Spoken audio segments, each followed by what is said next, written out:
আসসালামু আলাইকুম। কেমন আছেন আপনারা? নিশ্চয়ই ভালো আছেন আল্লাহর রহমতে। আমিও ভালো আছি। আমি এই সকাল সকাল রান্না করতে চলে আসলাম। আমি আজকে রান্না করব মুরগির মাংস।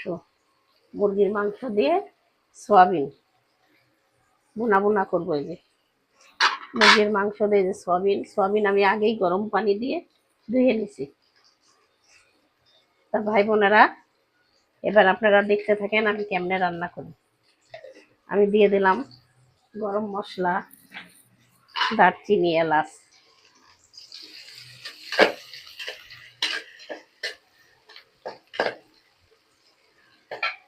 আমি সয়াবিনগুলো আগে গরম পানিতে ধুয়ে চিপড়াই নিছি।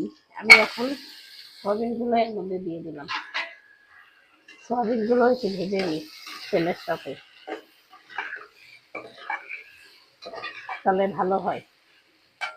আমি এবারে এক এক করে মশলা দিয়ে দিই। এখন দিয়ে দিলাম একটু জিরার গুঁড়া,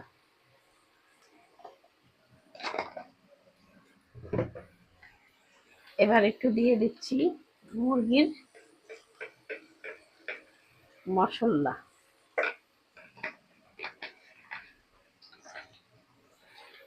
রাঁধুনির মুরগির মশলা দিলাম। এবার দিয়ে দিলাম একটু মরিচের গুঁড়া।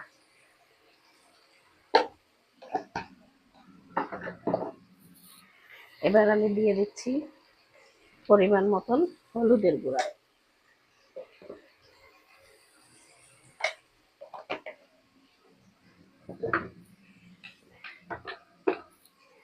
এবার দিয়ে দেবো স্বাদ মতন লবণ।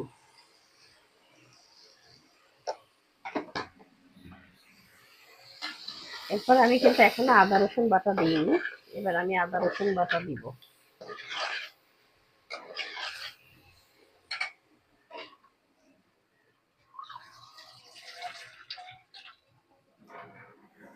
এখন আমি দিয়ে দিলাম একটু পানি, মশলাটা কষানোর জন্য দিয়ে দিলাম পানি।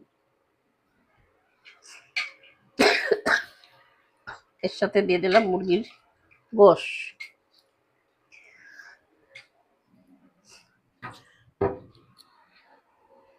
এবার আমি দিয়ে দেবো আদা রসুন বাটা। যেহেতু মাংসটা ভুনা করবো, এই জন্য মশলাটা আলাদা আর আলাদা করলাম না, কষালাম না। মাংস সয়াবিনের সাথে কষানো হয়ে যাবে। এবার আমি দিয়ে দিচ্ছি আদা রসুন বাটা।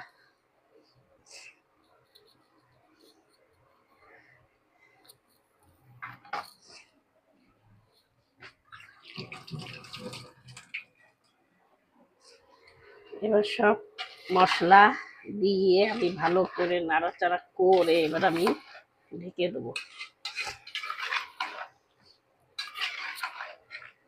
কারা কারা এই সোয়াবিন খান, পছন্দ করবেন, তারা কমেন্টে জানাবেন। আর যারা খান নাই তারা কিনে খেয়ে দেখবেন, বাজারে পাওয়া যায়। বড় বড় বাজারে দেখবেন সোয়াবিন বললে কিনতে পাওয়া যায়। এই সোয়াবিনে প্রচুর পরিমাণ প্রোটিন আছে, এই জন্য আমরা সোয়াবিনটা খাই। আর খারাপ লাগে না, মাংসের মতন লাগে। মাংসের সাথে রান্না করলে মাংসের মতনই লাগে সোয়াবিনটা খেতে। আমি এখন দিয়ে দেবো ঢাকা। ঢাকা দিয়ে কষানো হতে থাক ভালো করে। আমি এখন দিয়ে দিলাম ঢাকা।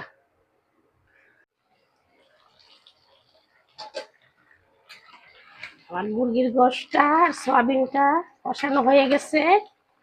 আমি এখন একটু ঝোলের পানি দিয়ে দেবো।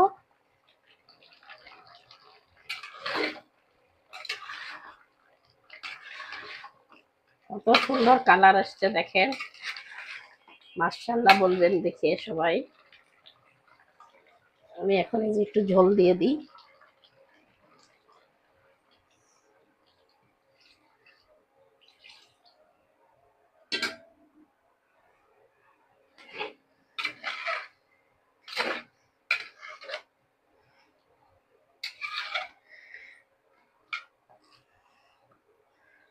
এখন খেতে খুব স্বাদ লাগছে। আমি একটু লবণ চেখে দেখেছি, তাতে দেখলাম যে খুবই স্বাদ হয়েছে।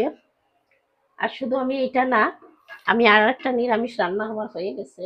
এই যে সিম দিয়ে, আলু দিয়ে, পেঁয়াজের কালি দিয়ে আপনার গাজর দিয়ে একটা নিরামিষ রান্না করছি, আর এখন সোয়াবিন দিয়ে মুরগির মাংস রান্না করলাম।